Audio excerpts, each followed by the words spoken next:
Quantas vezes você se perdeu tentando se encaixar em padrões que não eram seus? Hoje eu vou te contar a minha experiência como CEO e como eu estava seguindo padrões que não eram meus. E no final, darei dicas práticas para você manter a sua autenticidade e nunca mais se abandonar.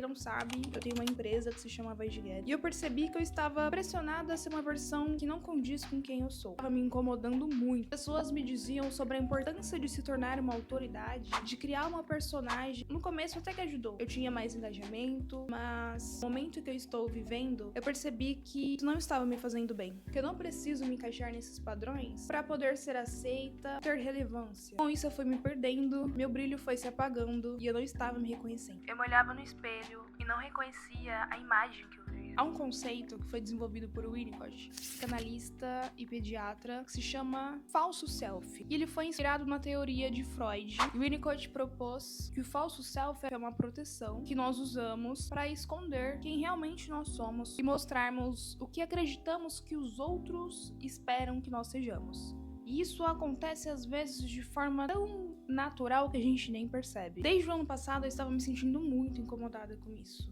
No começo de 2024, eu ainda estava presa nessa questão de ter um personagem. Porque me diziam: você precisa parecer uma autoridade, precisa ter um personagem. E aí o meu Instagram, ele se tornou uma vitrine. Era tudo vermelho, minhas fotos eram padronizadas. E no meio do ano, isso começou a me incomodar. Porque eu não estava me sentindo confortável. Vesti sempre de roupa social. Fora esse meio do corporativo, um dos motivos em que eu fiquei presa nessa skin também, na qual não me sentia confortável, foi por conta da faculdade, sabe? Eu estudei psicologia. Minha cabeça, por eu ser estudante de psicologia, eu precisava trazer credibilidade e relevância da mesma forma em que eu pensava por ser CEO. Acabei me moldando a este padrão de ser mais social, de estar mais alinhadinha. E neste ano, eu participei de palestras, fui em mentorias, e eu só estava vendo mulheres com o mesmo corte de cabelo, com as vestimentas parecidas, salto alto. E teve uma mentoria específica neste ano que eu participei, que eu fui com estilo mesclado, que é o que eu estou buscando trazer, porque assim eu me sinto mais confortável. Hoje, se fosse outros tempos, eu estaria com meu blazer do lado de fora e preta básica por baixo, mas hoje eu consegui trazer essa mescla. Então hoje meu blazer está por baixo, eu estou com uma blusa mais larga. Enfim, eu fiz essa mescla pra ir nessa mentoria. É notável como as pessoas te tratam de forma diferente. Quando te tratam? Porque teve uma mulher que ela nem olhou pra mim. Mas tudo bem. Um dos palestrantes colocou essa frase no slide dele, que eu achei tudo. O sucesso sem valores é um sucesso fracassado. E aí eu já fiquei como? Arrasou, meu querido. Porque realmente, gente, do que adianta você ter sucesso, ser rica ou rico e perder a sua essência, a sua humildade, tratar as pessoas como se elas fossem abaixo de você, só por você não estar seguindo um padrão ou por não estar no mesmo patamar que essa pessoa está. Se sucesso é isso, eu prefiro não ter. Mas acreditando nos meus valores, eu jamais faria isso. Trataria uma pessoa dessa forma ou destrataria uma pessoa pelo meu status social ou pela minha conta bancária. E como uma reflexão essa parte, o que adianta você ter sucesso se você não tem valores? Pra mim isso não adianta muita coisa, sabe? Você se torna uma pessoa rasa demais. E tem uma coisa que eu sempre gostei, essa quebra de pré-julgamento em que as pessoas têm. Quando eu era mais nova, na minha pré-adolescência, meu pai me falou: não fica se preocupando com beleza, foque nos seus estudos, conhecimento, porque isso jamais ninguém vai tirar de você. E naquela época eu era feia que dói.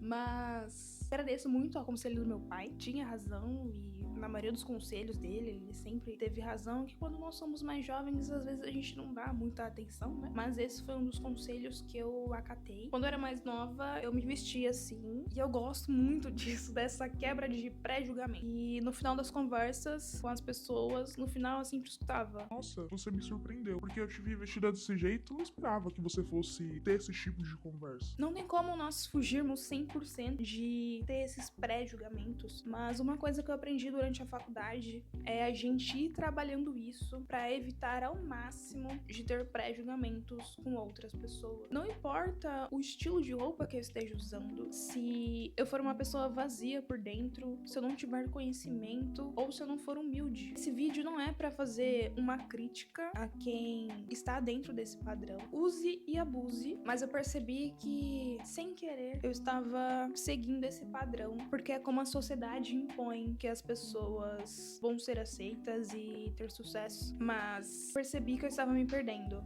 Então, eu parei pra refletir e buscar a minha identidade, a minha autenticidade. Eu me perdi no meio do caminho, sim, mas eu precisei parar e me perguntar o que era reflexo de mim e o que era reflexo do que os outros esperavam que eu fosse. É isso que eu vou compartilhar com vocês agora. Chegou o momento das dicas práticas. Tenha uma conexão diária com você mesmo. Pode ser como uma forma de ritual mesmo. Acenda uma vela, pegue um caderno e uma caneta, escreva as coisas que você gosta, aquilo que faz ser você quem você é. E eu parei pra analisar quais tipos de música que eu gosto, de música que você gosta. Escreve aí. Quais são seus hobbies? Quais são seus filmes, livros preferidos? Escreva. Isso faz parte do processo de autoconhecimento. Então, tenha um momento de conexão diária com você. Escreva as coisas que você gosta, as músicas que você gosta. Ultimamente eu tenho consumido bastante rap de mulheres. Mulheres, você não escuta rap de mulheres? Escute. Buda, Duquesa, Júlia Costa. Negrali voltou com tudo, meus amores. Com lírica, empoderamento. Escute. Estilo pessoal. Busque referências de mulheres que mantenham a autenticidade e a originalidade de quem elas são. Esse vídeo eu estou falando do meio corporativo. Então, é importante que a gente tenha essas referências. Porque quando eu estava indo para as mentorias ou palestras, eu não estava me sentindo representada por nenhuma mulher que estava lá. Todas eram mulheres brancas, de cabelo liso. Isso foi um dos motivos pelo qual eu senti que eu precisava resgatar essa minha identidade de ser realmente quem eu sou, para que de alguma forma eu possa inspirar ou ser referência para outras mulheres que achem que não podem estar nesses meios, se sentirem representadas. Networking autêntico. Conecte com pessoas que valorizem quem você é e te incentivem a manter a sua individualidade e que não fiquem forçando para que você se molde ao que a sociedade espera. E uma dica bônus aqui para vocês: leitura obrigatória. A coragem de não agradar. Tem 2 vídeos aqui no canal que eu falo sobre ele. Esse livro aqui, ele é sensacional. Acho meus vídeos falando sobre esse livro. Vai lá assistir. Eu tenho certeza que você vai querer ter este livro pra você ler. Vamos abrir uma página aqui pra gente ver. Olha só o que apareceu aqui na página 123. Não viva para satisfazer a expectativa dos outros. Já pegou aí, né? Vocês não vão se arrepender dessa leitura. I promise you. Eu ainda estou nesse processo, lembrar todos os dias quem realmente eu sou. Que bom que eu consegui iniciar e buscar essa minha identidade de volta. Preciso seguir esses padrões, poucos, e ir me perdendo. E se você chegou até o final desse vídeo, talvez você também esteja cansada ou cansado de tentar se moldar a ser o que os outros esperam que você seja. Conta aqui nos comentários. Quais padrões você observou que você estava seguindo para agradar aos outros e no final você estava abandonando de si mesmo? Vamos trocar, vamos hablar. Este canal, a gente crescer junto. E se esse vídeo te tocou de alguma forma, te trouxe uma reflexão diferente, curta, se inscreva e envie para uma pessoa que você acha que também esteja passando por esse processo. Porque no fim, meus caros, manter a nossa essência é o maior ato de coragem que pode existir. Até o próximo vídeo. Beijinhos!